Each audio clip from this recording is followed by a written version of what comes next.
Welcome back after the break. रवां साल में तकरीबन 6,30,000 लोग पाकिस्तान से, स्किल्ड एंड सेमी स्किल्ड लोग पाकिस्तान से बाहर अपने लिए पॉसिबिलिटीज़ और नौकरी और पेशा वराना पॉसिबिलिटीज़ ढूंढने के लिए निकल पड़े हैं।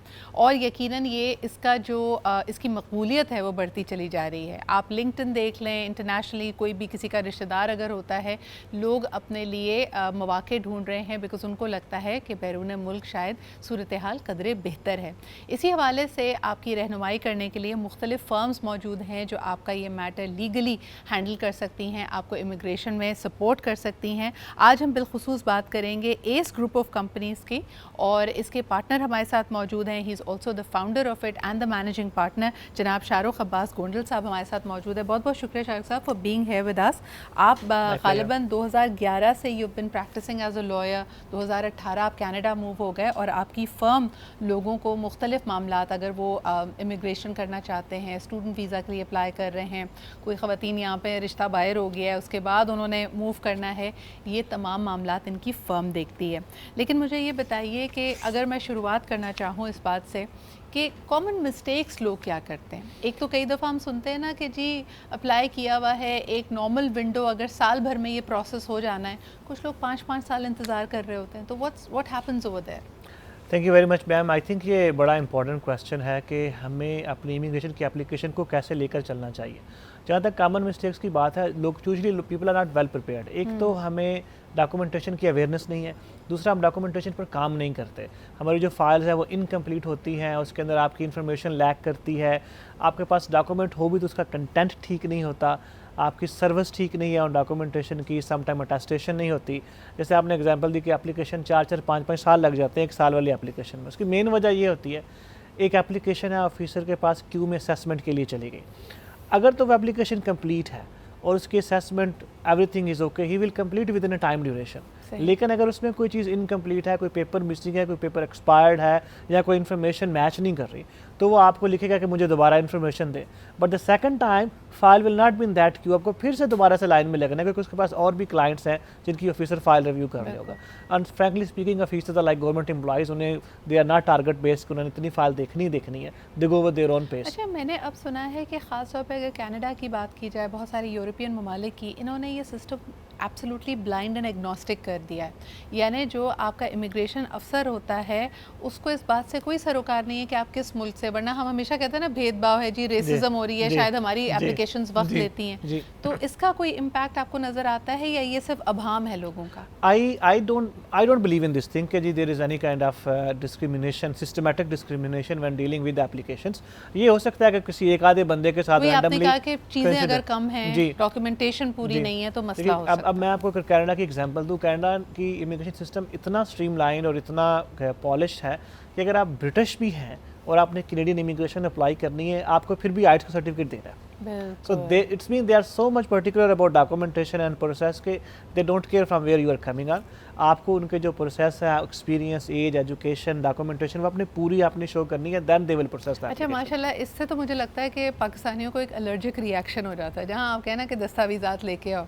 आई have heard so many people go to services like yourself, और वहाँ पे उनकी अपनी तवक्कुआत बड़ी अजीब सी होती है। वो कहते हैं जी अगर आपको हम फीस दे रहे हैं तो फिर पेपर लाने की क्या ज़रूरत है। वो समझते हैं आप कोई काला जादू करते हैं, कोई चड़ी घुमाते हैं और इमिग्रेशन हो जाती है। What would you like to say to people कि पेपर वर्क कितना इंपॉर्टेंट है? आई थिंक ये हमारा नेशनल डायलेमा है कि हम लोग दस्तावेज़ात या डॉक्यूमेंटेशन की प्रिपरेशन से भागते हैं। एक तो खैर हमारा सिस्टम ही ओवरऑल अभी तक ऐसा रहा कि शायद हमारे पास डॉक्यूमेंटेशन पर से प्री प्रिपेयर्ड होते भी नहीं है। अक्सर लोगों के पास तो अपना बर्थ सर्टिफिकेट तक नहीं होता when they come to you. So when it come to a lawyer, जैसे we are barristers and solicitors in Canada, अब हमारे पास लोग आते हैं, कॉन्ट्रैक्ट करते हैं, तो हमारा काम आपको फैसिलिटेट करना है इन अ प्रोसेस। आपके डॉक्यूमेंटेशन की अरेंजमेंट तो आपने खुद करनी है, पर लोगों की एजम्पशन ये होती है, जैसे यहाँ पर अमूमन जो कि अनऑथराइज्ड एजेंट्स हैं वो लोगों को प्रॉमिस करते हैं कि सारे डॉक्यूमेंट हम खुद बना लेंगे, या शॉर्टकट कहते हैं कि ज़रूरत नहीं है। How can I do a documentation? जाली डॉक्यूमेंट बना देते हैं। जैसे मिसाल के तौर पे अगर आपको सर्टन वैक्सीनेशंस की ज़रूरत है, अगर आपको पोलियो सर्टिफिकेट लगाना है, एक मिसाल दे रही हूँ आपको, तो कहा जाता है जी लगाने की ज़रूरत नहीं है, वैसे ही सर्टिफिकेट हाजिर हो जाएगा।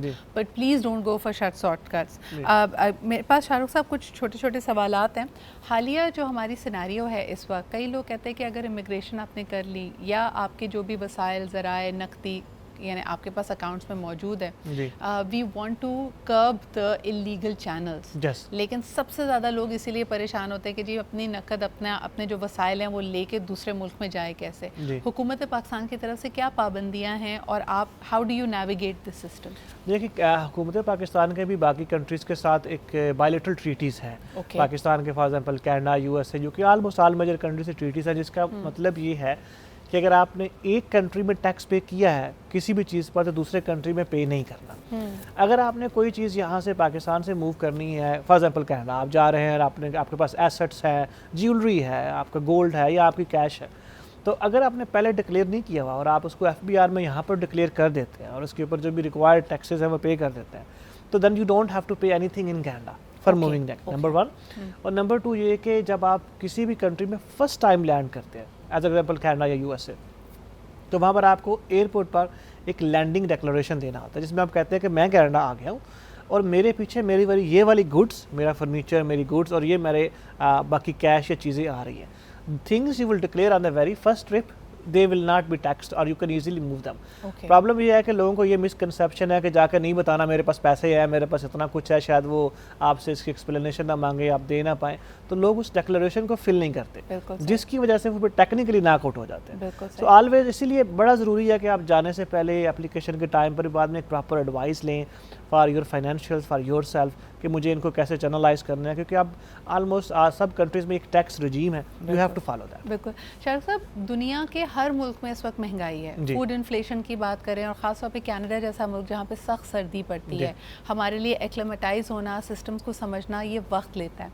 मुझे बताइए, अगर एक कोई भी शख्स है, अगर वो अपने 20s में है, नौ ब्याता जोड़ा है, कपल है, हो सकता है एक आध बच्चा भी उनके साथ हो, ऐसे एक 3 या 4 बंदों की फैमिली जिसमें 2 बच्चे 2 एडल्ट्स हैं, साल भर अगर आपको नौकरी नहीं मिलती, आप अभी स्ट्रगल कर रहे हैं, बिजनेस सेटअप कर रहे हैं, कितनी रकम दरकार है टू सर्वाइव, यानी अगर अपनी फाइनेंशियल प्लानिंग कोई करना चाहे? अब इससे अंदाज़ा लगाइएगा कि कैनेडियन इमिग्रेशन सिस्टम कितना प्रोएक्टिव है, कितने उसने प्लान किया हुआ है कि उन्होंने अपने इमिग्रेशन एप्लीकेशन में बाकायदा इस चीज़ की एक स्पेस रखी हुई है कि अगर आप कनाडा में आ रहे हैं एज ए इमिग्रेंट, तो आपने मिनिमम एक बंदे का 6 मंथ का खर्चा है $12,000 अगर सिंगल पर्सन है, और अगर फैमिली या 4 बिटवीन $16,000 to $18,000 ये आपके पास होने चाहिए, डिक्लेरेशन होना चाहिए, तो आप उसके बाद कनाडा में इमिग्रेशन के लिए अप्लाई कर सकते हैं। इसका मतलब यह है कि उन्होंने कास्ट निकाली हुई है कि पर पर्सन अगर फैमिली या 4 है और उन्होंने हाउसिंग रेंट, जी हाउसिंग रेंट, ये आपके food, other expenses for 6 month सबको कवर किया हुआ है कि आप इतना लेके आएंगे तो आपको प्रॉब्लम नहीं होगी। कनाडा में जो यूजुअली जो कैनेडियन मार्केट है is very welcoming for new commerce और स्पेसिफिकली यंग लोगों के लिए तो आइडियल इमिग्रेशन है। इमिग्रेशन सिस्टम भी यंग लोगों को सपोर्ट करता है जो बिलो 30 है, मास्टर एजुकेशन है, can have a good English language और फ्रेंच लैंग्वेज कैपेबिलिटीज़, तो उन लोगों के लिए ये एक बहुत अच्छा मौका भी है कनाडा में भी माइग्रेट करने के लिए। और जनरली स्पीकिंग अगर आपके पास 6 मंथ के एक्सपेंसेस हों, that's enough for you to find something and move on with your life. बाकी जहाँ तक इन्फ्लेशन की बात है या महंगाई की बात है, वो तो unfortunately everywhere it is like that, Canada में भी ऐसे है। और ये किसी को नहीं सोचना चाहिए कि अगर मैं माइग्रेट हो रहा हूँ तो everything will be good, you have to go through a struggle phase, but eventually you will have a great future there. बिल्कुल सही। अच्छा जी, एक और चीज़ के बारे में लोगों को हमेशा अभाम रहता है, जो ख़वातीन या जिन बच्चियों की हम शादी किसी ऐसी फैमिली में करें जो कनाडा बेस्ड है, किन किन चीज़ों के बारे में पहले उनको आगाही लेनी चाहिए, पेपर वर्क कैसा होना चाहिए, क्योंकि हमारे यहाँ वो गाड़ी या इंजन स्टार्ट होता है जब निकाह हो जाता है, उसके बाद हम कहते हैं कि जी ओ लड़की के भी ये दस्तावेज़ात इकट्ठे करो, हमने फ़ाइल करना है case. What would your advice be to them? I think इसमें ना एक बड़ा हमारा सोशली भी एक प्रॉब्लम है, वो ये कि हम लोग क्योंकि जब रिश्ते इन्वॉल्व होते हैं तो हम बहुत से क्वेश्चन करने से कतराते हैं। We don't ask some question which make other person uncomfortable और एम्बेरस। लेकिन जब आपने इमिग्रेशन की एप्लीकेशन करनी है तो बहुत सी चीज़ें पहले क्लियर होनी चाहिए। सिर्फ कैनेडियन होना या कनाडा में होना इज़ नॉट इनफ कि आप किसी को स्पॉन्सर कर सकते हैं। मैं 2-3 टेक्निकल्स आपको ग्राउंड बताता हूँ कि अगर एक बंदे के पास साथ ये इश्यूज़ है तो वो स्पॉन्सर कर ही नहीं सकता, चाहे वो 50 साल से भी कैनेडियन है, ही इज़ लिविंग देयर। अगर आपने पिछले 3 साल में किसी को स्पॉन्सर किया तो आप दोबारा किसी को स्पॉन्सर नहीं कर सकते। बिल्कुल सही है। अगर आप पिछले 5 साल में किसी के स्पॉन्सर पर गए हैं, you married someone, you go there, something happened and then you want to now have another partner, तो आप 5 साल की विंडो में किसी को स्पॉन्सर नहीं कर सकते, दैट्स नॉक आउट। थर्डली ये कि अगर आप बाय एनी चांस, और बहुत से लोग ऐसे हैं कनाडा में for any reason they have to go on social, मतलब they will take social insurance, social benefits वहाँ से वो लेते हैं गवर्नमेंट से। अगर आप सोशल बेनिफिट्स लेते हैं स्टेट से, you can not sponsor any one. अच्छा, तो फिर इसका रास्ता क्या होगा? मिसाल के तौर पे अगर आपने 3 साल तक किसी को स्पॉन्सर किया, आप अपने स्पाउस को या वाइफ को स्पॉन्सर नहीं कर सकते। किसी ने आपको 5 साल की विंडो में अगर स्पॉन्सर किया तब आप नहीं कर सकते। सोशल बेनिफिट्स अगर आप ले रहे हैं तब नहीं कर सकते। तो ऐसे हजरात क्या इनका रिश्ता रद्द कर दिया जाए या फिर इसका कोई और तरीका भी आई होता थिंक है? सबसे पहले तो ये आपको ना अपनी एक्सपेक्टेशंस को सेट करना चाहिए कि मुझे क्या, अगर मेरे कितना वक्त पार्टनर्स लगेगा? का ये है तो आप you should be mentally ready, क्योंकि यूजुअली होता है कि शादी के बाद couple want to move ASAP, और अब आपको जब बात क्लियर नहीं होती तो इससे बाद में आपकी पर्सनल लाइफ में प्रॉब्लम्स पैदा होते हैं। So be upfront, be open, have explanation each other. और दूसरा ये कि अगर आप स्पॉन्सरशिप वाला रूट नहीं चल पा रहा, लेकिन आप technically by law you are husband wife, तो आपका हस्बैंड वाइफ वाला रिलेशनशिप तो है, तो उसमें और बहुत से वीज़ास हैं जो अप्लाई कर सकते हैं, जो कि 2 टेम्परेरी होते हैं। For example a spouse can go and visit his partner और हर पार्टनर, तो उसके लिए आप एक स्पेसिफिक विजिट वीज़ा अप्लाई कर सकते हैं। यूएसए में स्पेसिफिकली एक फैंसी वीज़ा है, आप उससे की अपॉर्चुनिटी ले सकते हैं। तो डिपेंड करता है आपके सर्कमस्टांसेस के हैं, लेकिन ये बड़ा ज़रूरी है कि आप पहले क्लियर हो जाए कि मैंने क्या करना है। साहब, इसी से फिर एक रिलेटेड सवाल ये होगा, जैसे यूके में बात की जाती है, आपने जैसे इशारा किया कि पेपर वर्क अगर चल रहा है वाइफ का, लेकिन इस दौरान उनकी फैमिली बढ़ जाती है और बच्चा, बिकॉज वाइफ यहाँ पे है, बच्चा यहाँ पे पैदा होता है, बच्चे की शहरियत क्योंकि बाय डिफ़ॉल्ट फादर कनेडियन है, उनको ऑटोमेटिकली मिल जाएगी या उसका भी पेपर वर्क होता है? सो जब आप वन ऑफ द पेरेंट्स अगर कनेडियन है तो आपके बच्चों को कनेडियन नेशनलिटी ही मिलेगी, डजंट मैटर आप कहाँ पर रहते हैं। अच्छा, one of the should be there. और जब आपको उनको सिटीजनशिप यहीं पर ही सर्टिफिकेट मिलेगा और they will go on a Canadian passport. But अगर आप कनाडा के परमानेंट रेजिडेंट हैं और इस दौरान आपकी कोई फैमिली में बर्थ होती है और आपके कोई सिबलिंग्स या sorry there is any child on for you, तो उस सिचुएशन में आपके बच्चे को भी परमानेंट रेजिडेंसी ही मिलती है। सो जो बाप का स्टेटस है या माँ का स्टेटस है इन कनाडा, वही आपका स्टेटस होगा। तो पीआर तो आपके 3 या 4 साल के बाद आप सिटीजनशिप के लिए अप्लाई कर सकते हैं। बच्चे को अगर पीआर मिलती है तो फिर उसका क्या, उसकी शहरियत के लिए क्या करना पड़ता है? अगर आपके यू हैव अ किड और उसको कैनेडियन पीआर मिलती है, तो जैसे ही माँ या बाप दोनों में से कोई एक सिटीजन होगा, kids will be automatically citizen. So उनको 3 साल का रिक्वायरमेंट नहीं है। अच्छा, एक बड़ा इंटरेस्टिंग सवाल आपके लिए आया है, अगर स्कूल गोइंग चिल्ड्रन के साथ लोग इमिग्रेट करते हैं टू कनाडा, तो उनका तालीमी सिलसिला यकायक कैसे शुरू होता है, उसके लिए क्या तैयारी करनी पड़ती है? बच्चा जिस क्लास में है उसी में एडमिशन मिल जाता है? How different are the systems? Canada एक ना ऐसा कंट्री है जो टोटली इमिग्रेंट्स पे बेस्ड है। तो हमारा जो पूरा सिस्टम रनिंग है वहाँ पर वो इमिग्रेंट वेलकमिंग है। सारा साल जो सेशन चलते हैं वो भी इस एंगल से चलते हैं। कनाडा में हर साल अराउंड 1 मिलियन न्यू पीपल जो है वो आते हैं एज ए इमिग्रेंट्स, स्टे करते हैं। सो कैनेडियन एजुकेशन सिस्टम ने इसके लिए बड़ी स्पेस रखी हुई है। आप मोस्ट ऑफ द टाइम जिस क्लास में आ रहे हैं उसी क्लास से आपके किड्स की स्टार्ट होती है।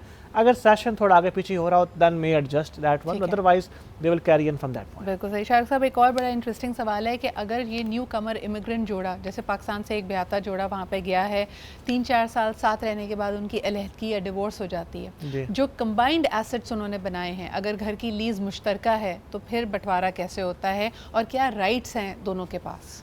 सो the family law Canada says के जी अगर आप मियाँ बीवी जिस दिन आप दोनों ने अपनी शराकत दारी शुरू की और आपने अपनी लाइफ शुरू की है, कुछ एसेट्स हस्बैंड लाया और कुछ एसेट्स वाइफ लाई है। सही। जो एसेट्स आपने पूल अप किए हैं उस दिन तक वो आपके एसेट्स हैं, दोनों के अपने अपने।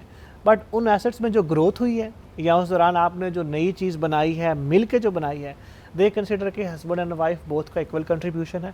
भले कोई एक काम कर रहा है और एक घर स्टे कर रहा है, देख सी के अगर आप घर भी संभाल रहे हैं that's also a full time job. So then every assets will be divided 50-50। बिल्कुल सही। अच्छा, आप अक्सर देखते हैं कि क्या पाकिस्तान से जाने वाली ख़वातीन को वहाँ थोड़ी सोशल लीगल हेल्प की ज़रूरत पड़ती है? आई थिंक डिफरेंट कम्युनिटीज़ में इसकी हेल्प रहती है। स्टार्ट में तो आपको ज़्यादा सोशल हेल्प की ज़रूरत होती है कि आपको कल्चरली एडजस्ट करना है, you are going for a community. यहाँ पर obviously life is little bit different as compare to here. Legally भी some time womens are victim of domestic abuse.